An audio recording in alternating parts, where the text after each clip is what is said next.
سر کیا یہ درست ہے کہ یہ جو کشمیر والا معاملہ تھا جان بوجھ کر نتھی کیا گیا ہندوستان کی تقسیم انگریز نے کی پاکستان اور انڈیا کو تاکہ یہ کنفلکٹ ہمیشہ کے لیے برقرار رہے؟ انگریز نے اس معاملے میں بھارت کا ساتھ دیا کیونکہ ان کا ٹلٹ اس کی طرف تھا۔ شیخ مجیب الرحمان پارٹی مطلب سب نے وہ جو روا رکھی صورتحال جو بنائی انڈیا کے ساتھ مل کے، یہ تو بہت خطرناک اور کبھی صورت تھی۔ بھارت نے ہمیں پہلے دن سے آج تک تسلیم ہی نہیں کیا۔ آپ نے بار بار ایک ذکر کیا کہ سی آئی اے کا یا امریکنز کا بڑا بنیادی رول رہا ہے۔ ایک تو مسئلہ کشمیر پر وہ اکڑ گئے تھے امریکہ کے سامنے کہ آپ ہمیں منع کرتے ہیں، ان کو آشیرواد دیتے ہیں بھارت کو۔ ابھی جو موجودہ جو تبدیلی امریکنز کے حوالے سے آئی ہے، کیونکہ ٹرمپ کا ایک متشدد رویہ کس سے ڈھکا چھپا نہیں ہے، یہ جو بائیڈن والا معاملہ آیا ہے، تو کیا ڈیفینیٹلی ان کے ساتھ ہماری پاکستانی سیاست اور معیشت پر پڑتے ہیں؟ امریکن پریزیڈنٹ چاہے ڈیموکریٹ ہو یا ریپبلک ہو، ان کے اپنے مفادات جو ہیں امریکہ کے، وہ سب سے پہلے وہ سامنے رکھتے ہیں۔ بسم اللہ الرحمن الرحیم۔ السلام علیکم ناظرین، گفتگو کے پروگرام میں آپ کا میزبان شاہد رضا حاضر خدمت ہے۔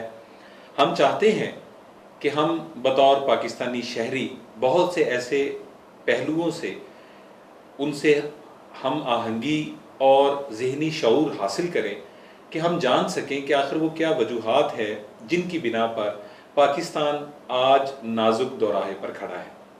اس میں آج ہم گفتگو کا سلسلہ یہاں سے شروع کریں گے کہ پاکستان کو 1947 یعنی مارز وجود سے آنے کے بعد سے لے کر اب تک کن بحرانوں کا سامنا کرنا پڑا اور ان کی بنیادی وجوہات کیا تھی۔ ان کو ڈسکس کرنے کے لیے ہماری خوش قسمتی ہے کہ ہمارے ساتھ اسٹوڈیو میں موجود ہیں ہمارے سینئر تجزیہ کار۔ ہم ان کے دلی طور پر شکر گزار ہیں۔ سر کیا یہ درست ہے کہ یہ جو کشمیر والا معاملہ تھا یہ جان بوجھ کر نتھی کیا گیا تاکہ یہ جو ہندوستان کی تقسیم انگریز نے کی پاکستان اور انڈیا کو، تاکہ یہ کنفلکٹ ہمیشہ کے لیے برقرار رہے؟ انگریز نے اس معاملے میں بھارت کا ساتھ دیا تھا۔ اچھا، بھارت کا ساتھ دیا تھا اس معاملے میں، چونکہ ان کا ٹلٹ اس کی طرف تھا۔ جب فوجیں بھیجنے کا لیاقت علی خان نے کہا کہ جی ہماری فوج جانی چاہیے، تو جنرل میسر بھی تھا، پھر جنرل گریسی تھا، یہ دونوں کہنے لگے جی کہ ہمیں تو ہمارا جو ساؤتھ ایسٹ ایشیا کا کمانڈر ہے جنرل آکن لیک، جب تک وہ نہیں کہتا ہم فوجیں نہیں بھیج سکتے۔ بالکل ٹھیک ہے۔ یہ بڑی افسوسناک صورتحال تھی۔ اس سے بڑا ہی دھچکا پہنچا لیاقت علی خان صاحب کو اور حضرت قائد اعظم کو بھی۔ پھر حضرت قائد اعظم لیاقت علی خان بیمار ہو گئے اور قائد اعظم لاہور تشریف لے آئے۔ بالکل ٹھیک ہے۔ یہاں پھر لارڈ ماؤنٹ بیٹن ان کے پاس آیا، آکن لیک بھی آیا وہاں پہ گورنر ہاؤس میں، یہاں ان کی ملاقات ہوئی، بڑی لمبی ڈسکشن ہوئی۔ تو اس میں قائد اعظم نے ان کو تجویز دی کہ ہمارے جو جتنے بھی قبائلی آئے ہیں وہ بھی پیچھے ہٹ جائیں گے، آپ بھی فوجیں نکال لیں۔ بالکل ٹھیک ہے۔ لیٹ دا یو این کم، اور یو این کو آنے دیں، اور پھر وہ اس کو ہم سیکورٹی کونسل میں معاملات کو لے جاتے ہیں۔ بالکل ٹھیک ہے۔ اسی نقطہ کو پکڑ کر 1 جنوری 48 کو بھارت یہ معاملہ سیکورٹی کونسل میں لے گیا۔ اسی بیس کے اوپر پاکستانی وفد پہنچ گئے سیکورٹی کونسل میں۔ جب اس پہ گفتگو شروع ہوئی اور انہوں نے دیکھا کہ یہ معاملہ کسی لاجیکل اینڈ کی طرف جائے گا، تو ہندوستانی وفد وہاں سے واپس آ گیا اور پھر کہا جی کہ ہم 2 مہینے بعد پھر بحث کریں گے۔ اب پاکستان کے پاس کوئی چوائس نہیں تھا، ان کو بھی واپس آنا پڑا۔ ظاہری بات ہے وہ تو۔ ہاں جی، اور اسی دوران انہوں نے اپنی فوجیں اتار دیں مکمل طور پر، ایئر لفٹنگ کی۔ اس میں جنرل بی ایم کول، ان کا بڑا مشہور جنرل تھا ایک، وہ اس کو انہوں نے بھیجا۔ نہرو کا بڑا معتمد تھا، وہ کیسے کہتے ہیں بڑا کانفیڈنٹ تھا، اس کو وہاں انہوں نے بھیجا۔ وہاں پہ انہوں نے جا کر وہ لوگوں کو قتل و غارت بھی کیا اور پاکستانی قبائلیوں کے ساتھ لڑائی شائی بھی کی۔ لیکن اس اثناء میں جو وادی پونچھ تھی اور اس سے مطلب ملحقہ علاقہ جات تھے جو پاکستان کی طرف آتے تھے، اس پر ان کا قبضہ، پاکستان کا قبضہ ہو چکا تھا۔ پاکستانی فورسز کے جو لوگ تھے، جو آزاد کشمیر کی فورس کے لوگ تھے، جو وہاں پہ لوکل کمانڈر شامل ہوئے تھے آزاد کشمیر سے، انہوں نے زبردست وہاں پہ مزاحمت کی اور یہ حصہ بچا لیا۔ یہ بہت بڑی میں سمجھتا ہوں اس وقت اچیومنٹ تھی، جب کہ انگریز بھی ہمارے خلاف تھے اور انڈین تو تھے ہی.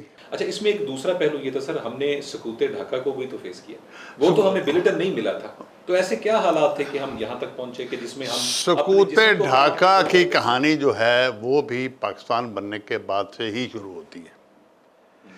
آپ کی اطلاع کے لیے کہ ایسٹ پاکستان اور ویسٹ پاکستان میں جو انفراسٹرکچر تھا، وہاں پر جو مطلب سڑکیں تھیں یا بندرگاہیں تھیں یا ہوائی اڈے تھے، یہ اگر اندازہ لگائیں تو وہاں پر کوئی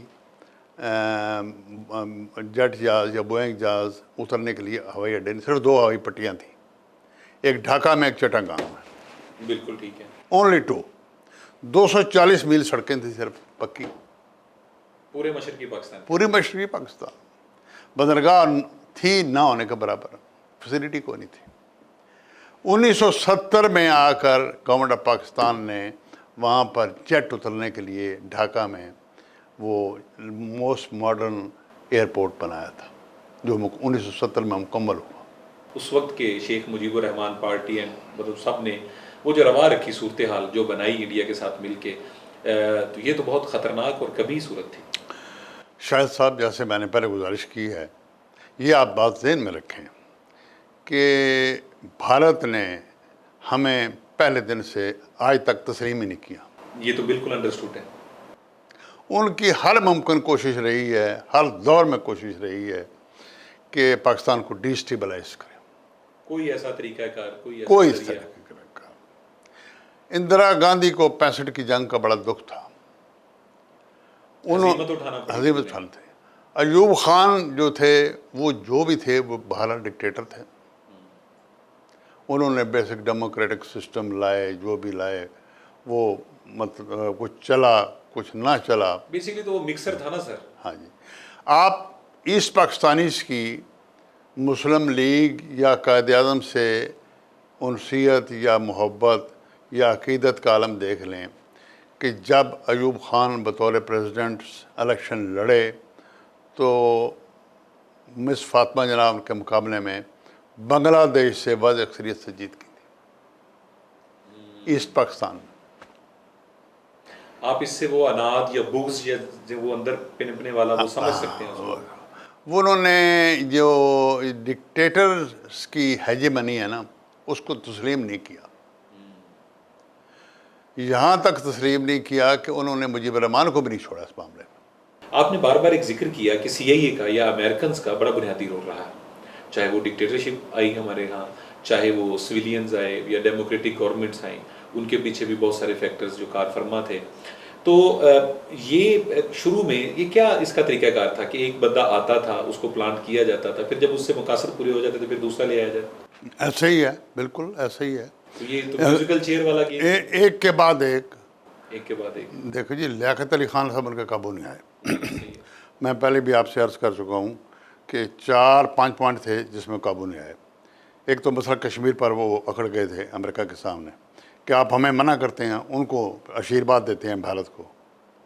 پھر ایران والا معاملہ تھا، ڈاکٹر مصدق والا، کہ مصدق کے خلاف آپ کیوں نہیں کام کرتے ہمارے ساتھ. بالکل ٹھیک ہے. پھر افغانستان والا معاملہ تھا کہ ان کے سامنے کیوں نہیں آپ جھکتے. پھر کوریا فوج بھیجنے والا معاملہ تھا. اور یہ پھر معاملہ دیکھیں آج تک چلتے جا رہے ہیں. ہاں جی. پھر چین کو تسلیم کرنے والا معاملہ تھا بالکل کہ آپ نے بڑی جلدی تسلیم کر لیا اس کو.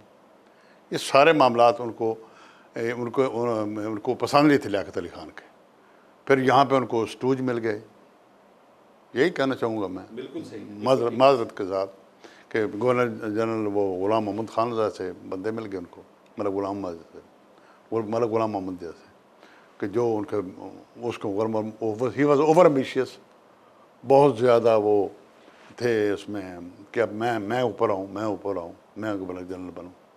اور گورنر جنرل بننے کے لیے انہوں نے لیاقت علی خان کو بھی آگے سے ہٹوا دی. ہماری تاریخ کو جو میر جعفر اور میر صادق کے کرداروں سے تو بھری پڑی ہے. اچھا نا. سر، اس میں یہ کہ چلیں یہ تو سینیریو یہاں تک آیا، اب یہاں تک پہنچے، ہم نے ان بحرانوں کا مقابلہ کیا، اس میں سروائیول ہوئی، جس حد تک ہم کامیاب ہوئے وہ تو ہم سب جانتے ہیں جہاں ہم موجودہ صورتحال میں کھڑے ہیں.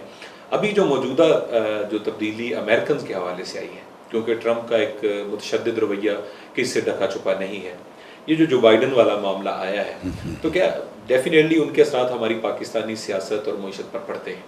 تو یہ کیا کوئی مثبت رخ اختیار کریں گے یا ہمیں مزید کسی امتحان سے گزرنا پڑے گا؟ بنیادی ایک بات آپ ذہن میں رکھیں کہ امریکن پریزیڈنٹ چاہے ڈیموکریٹ ہو یا ریپبلک ہو، ان کے اپنے مفادات جو ہیں امریکہ کے، وہ سب سے پہلے وہ سب سے پہلے وہ سامنے رکھتے ہیں. لیکن پھر شخصیات کا اثر ہوتا ہے. جو بائیڈن جو ہے وہ پاکستان کو اس طرح سے سمجھتا ہے. 8 سال سے ہم اوباما کے ساتھ رہے. جی بالکل ایسا. He has also visited Pakistan. نشان ہلال وہ امتیاز وغیرہ بھی لے چکے ہیں یہاں سے. اور he understands Pakistan is very much. This time سننے میں آیا ہے کہ مسلمانوں کی طرف اس کا رویہ نسبتاً پہلے سے بہتر ہے. اللہ کرے ایسا ہی. اللہ کرے ایسا ہی ہو. تو پاکستان کے لیے یہ میں سمجھتا ہوں کہ انشاءاللہ پازیٹیو سائن ہوگا. اور اس میں سر اب یہ جو نیو بلاکس بن رہے ہیں، جو گلوبلی یہ چینجنگز آئی ہیں، جیسے ابھی یہ چین نے دنیا کا سب سے بڑا تجارتی معاہدہ کیا، اوبر کر وہ سامنے آ رہا ہے، جس میں امریکہ تو شامل ہی نہیں ہے اس میں سے. ٹھیک ہے. اور بلاک میں آپ دیکھیں کہ چینجنگز یہ ہیں کہ ایران سے ہماری جو دوری ہے وہ ختم ہوتی جا رہی ہے، روس سے ہمارا فاصلہ جو ہے وہ کم ہو گیا ہے. اسی طرح مطلب چین کا تو جو ساتھ ہے وہ روز روشن کی طرح عیاں ہے. تو کیا یہ جو نئے بلاکس بن رہے ہیں گلوبلی انٹرنیشنلی، جو چیزیں سامنے آ رہی ہیں، یہ بھی ہمیں کچھ مستحکم کر رہی ہیں؟ بات یہ ہے کہ اگر ہم بلاکس کے ساتھ لائلٹی کے ساتھ رہیں گے تو مستحکم ہوتے جائیں گے. موجودہ صورتحال لائلٹی جو ہے نا، وفاداری بشرط استواری اصل ایمان ہے. واہ، آپ نے چھوٹے سے جملے میں بہت زیادہ کچھ کہہ دیا. ہاں بات یہ ہے کہ اب دو کشتیوں کا سوار ہمیشہ جو ہے. جی دو کشتیوں کا سوار. تو امریکنس کی تو اپنی وہ مطلب مفادات کے معاملہ تمام ممالک کا یہی ہوتا ہے کہ اپنے مفادات کو دیکھتے ہیں، آپ کے ساتھ دوستیاں بڑھاتے ہیں اور دوستیاں کم کرتے ہیں. بالکل. اٹ از ورلڈ اوور، ہر جگہ پر ہے. According to their interest. تو اس لیے وہ اپنے انٹرسٹ کے مطابق ہم اپنے جہاں جہاں ہماری فارن پالیسی کو اچھا لگے گا، پاکستان کے بہترین مفادات میں جو ہمارے لیڈرز ہیں، خدا ان کو عقل سلیم دے، اس کے مطابق وہ اچھے فیصلے کریں. اور جہاں پہ کسی کو جواب دینا ہو یا ڈٹ جانا ہو تو پھر ڈٹ جائیں. سر کشمیر کے حوالے سے کیا ہماری خارجہ پالیسی درست ہے؟ مجھے معذرت کے ساتھ کرنا پڑے گا، موجودہ جو خارجہ پالیسی ہے وہ میں اس سے اتفاق نہیں کرتا. بالکل ٹھیک.